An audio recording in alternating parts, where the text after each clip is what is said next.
friends, welcome back to my channel, and today I'm going to show you how to make a fruit cake or the Christmas cake at home. In the traditional fruit cake, alcohol is added while making the cake as well as it is brushed on top of the cake for weeks. This omission of alcohol will give you a lighter cake like mine, unlike the traditional one. Also, I have cut back on the amount of dried fruits and nuts in the cake as my kids don't like too much of nuts and fruits. So I would suggest that you add about 3/4 cup of each variety of dried fruits or nuts that I'm going to show you. Also, in this skinny variety of my fruit cake, I'm using some fresh juice instead of alcohol, but if you wish to add some alcohol, you can add about 2 to 3 tablespoons along with the orange juice. And here I've got about 2 cups of all-purpose flour with the zest of an orange, and the orange would be size of my palm, a regular orange. And then I have got about 3/4 cup of almond flour, half a teaspoon of salt, and a teaspoon of baking powder. I have got 3 eggs which are at room temperature, 1 cup of brown sugar. I have 1/4 cup of orange juice. I use the same orange to remove the zest, and then I remove the juice out of it. I have 1 cup of butter, again at room temperature. I have lined a round pan with a parchment paper and then buttered it because this cake has got a tendency to over brown.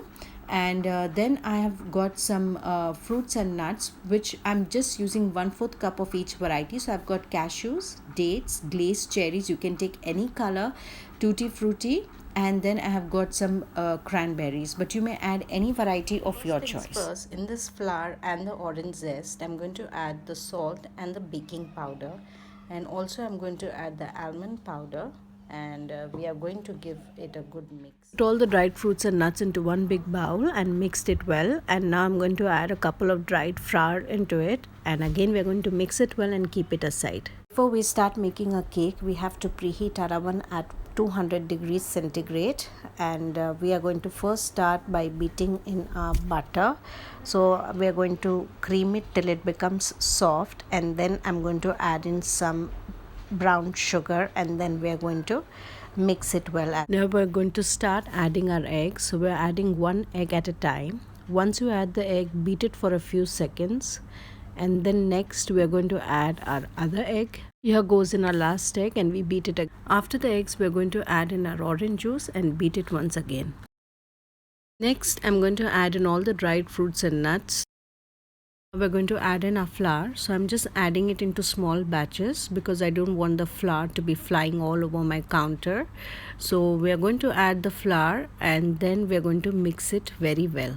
I have mixed the batter well, and this is how your batter should look like. If you feel that your batter is too tight, you can add in some few splashes of milk to it. And now we are just going to put the entire batter into this mold. Batter is in the mold, and I'm going to flatten it out with the help of the back of a spoon. Either you can decorate the cake with cashews or almonds or with some glazed cherries. So I'm going to decorate my cake with flaked almonds, and I'm going to bake this cake at 200 degrees centigrade for about 40 minutes or till the center of the cake comes out clean. If you feel the almonds or the cake is browning too much, then you can cover with an aluminium foil. After 40 minutes, our cake is ready, and I kept it on a wire rack to cool completely. So we'll let it cool for about 15 minutes and then remove it from the pan. The cake is cooled completely, and I've cut up a piece just to show you how it is looking from the inside. And as you can see, the slice of this cake, it looks very pretty, and it is indeed very tasty. But as I said, this is a skinny fruit cake, so you can definitely load it with lots and lots of fruits and nuts. And do try this cake, and post your comments and share my videos with your family and friends, and subscribe to my channel.